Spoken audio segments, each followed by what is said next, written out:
ATM এর সামনে দাঁড়িয়ে এক বৃদ্ধ মা ঝুঁকে পড়েছেন বয়সের ভারে। হাতে একটা ছোট কাপড়ের ব্যাগ, আর এক হাতে ফোন। ব্যাগের ভেতর থেকে কিছু কাগজপত্র উকি দিচ্ছে। আমি ঢুকতে যাচ্ছি এটিএম এ, হঠাৎ বৃদ্ধা হাতটা টেনে ধরলেন। বাবা, তুমি টাকা তুলবে? ভাবলাম গেল বোধ হয় কিছু।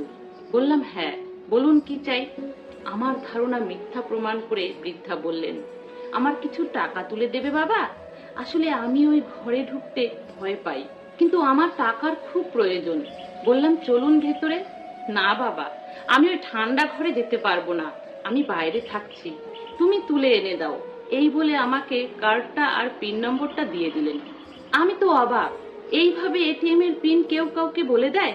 বললাম এই নম্বর কাউকে বলতে নেই। উনি বললেন তাতে কি হবে, তুমি কি বেশি টাকা তুলে নেবে? না না, সেটা তুমি নেবে না। অজ্ঞতা বললাম, বলুন কত টাকা তুলবো? 9,000 টাকা তুলবে বাবা। খারাপ বুদ্ধি খেলে গেল মাথায়। আমি 9,000 পর পর 3 বার তুললাম। 9,000-এর বেশি হলে ফোনে ওটিপি যাবে জানি, সেই জন্যই 9,000 করেই তুললাম, অর্থাৎ 18,000 টাকা পেলাম। ভাবলাম এতে কি আর এমন পাপ হবে, এমন খারাপ কাজ আগে কখনো করিনি। কিন্তু আজ আর লোভ সামলাতে পারলাম না। বাবার অপারেশনের খরচ হয়ে যাবে, বাবা আবার ভালো করে হাঁটতে পারবে।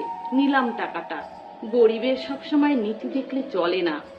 যাই হোক, তারপর নিজের 2,000 টাকা তুললাম।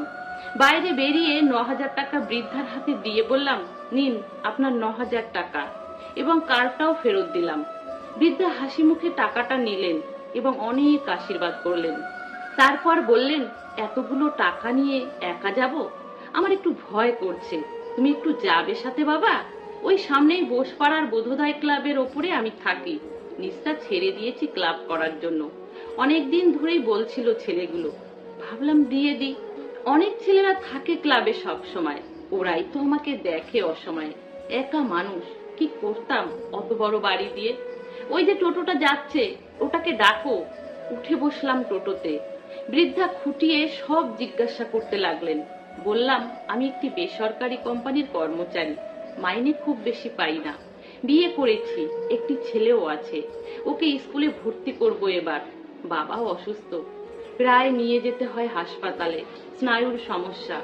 কলকাতায় নিয়ে গিয়ে অপারেশন করালে সারবে, এখন হাঁটতে পারে না, অপারেশন করলে হাঁটতে পারবে। কিন্তু 20,000 টাকা খরচ, কোথায় পাবো? চেষ্টা করছি, যদি জোগাড় করতে পারি তাহলে বাবা আবার আগের মতো সুস্থ হয়ে উঠবেন। এসে গেছি ওনার বাড়িতে। বললাম আমি তাহলে আসি। বৃদ্ধ মা কিন্তু ছাড়লেন না। তা কি হয় বাবা, আমার বাড়িতে এসে একটু মিষ্টি মুখ না করেই চলে যাবে? চলো ওপরে। নিচে সিঁড়ির পাশে ক্লাব ঘর, ক্লাব ভর্তি ছেলে, সবাই দেখছে আমাদের। সিঁড়ি দিয়ে উঠে গেলাম। একটি মেয়ে দরজা খুলে দিল। তবে যে বললেন একা থাকি। বৃদ্ধা বললেন ও কমলি, কথা বলতে পারে না, তবে সব শুনতে পায়। আমার রান্না বান্না থেকে সবকিছু ওই করে, শুধু টাকা তোলার কাজটা পারে না। বিরাট বড় বাড়ি, সামনের ঘরে আমাকে বসতে দিয়ে ভেতরে ঢুকে গেলেন বৃদ্ধা। ভাবলাম পালিয়ে যাই, কিন্তু সেটা আর হলো না। বৃদ্ধা ইশারা করতেই কমলি মিষ্টি এনে দিল, অনেক মিষ্টি, সাথে আবার কাজু কিশমিশও আছে। তাড়াতাড়ি খেয়ে ফেললাম। আমি তো যেন পালাতে পারলেই বেঁচে যাই। বললাম আমি আসি মা এবার। বৃদ্ধা বললেন একটু দাঁড়াও বাবা, বলে আবার ঘরের ভেতরে ঢুকে গেলেন। বৃদ্ধা যখন ফিরে এলেন, ওনার হাতে তখন 2,000 টাকা। বললেন বাবা এটা নাও। আমি বললাম এটা আবার কেন দিচ্ছেন? আমি আপনাকে টাকা তুলতে একটু সাহায্য করেছি মাত্র। আমাকে অবাক করে দিয়ে বৃদ্ধা বললেন, তুমি যে বললে তোমার বাবার অপারেশন করাতে 20,000 টাকা খরচ, তোমার কাছে তো 18,000 টাকা আছে, এই 2,000 টাকা না নিলে তো হবে না। তুমি যখন 3 বার টাকা তুললে, তখন আমার ফোনে পরপর 3 বার মেসেজ এলো। আমি রিটায়ার্ড শিক্ষিকা, মূর্খ তো আর নই। আমার স্বামী অধ্যাপক ছিলেন, এটিএম থেকে টাকা তুলতে গিয়ে আমার চোখের সামনে স্ট্রোক করে মারা যান। সেই থেকে আমি আর এটিএমে ঢুকি না। ওখানে ঢুকলে আমার মন খারাপ হয়ে যায়, মনে হয় এই সেই ঠান্ডা ঘর যেখানে চির ঘুমে ঢলে পড়েছিল আমার প্রাণবন্ধু। তোমাকে বাড়িতে আনতে চেয়েছিলাম টাকাটা ফেরত নেব বলে। ক্লাবের ছেলেদের জানালে ওরাই টাকাটা আদায় করে দিত তোমার কাছ থেকে, কিন্তু তোমার চুরির উদ্দেশ্য আমি বুঝতে পারলাম।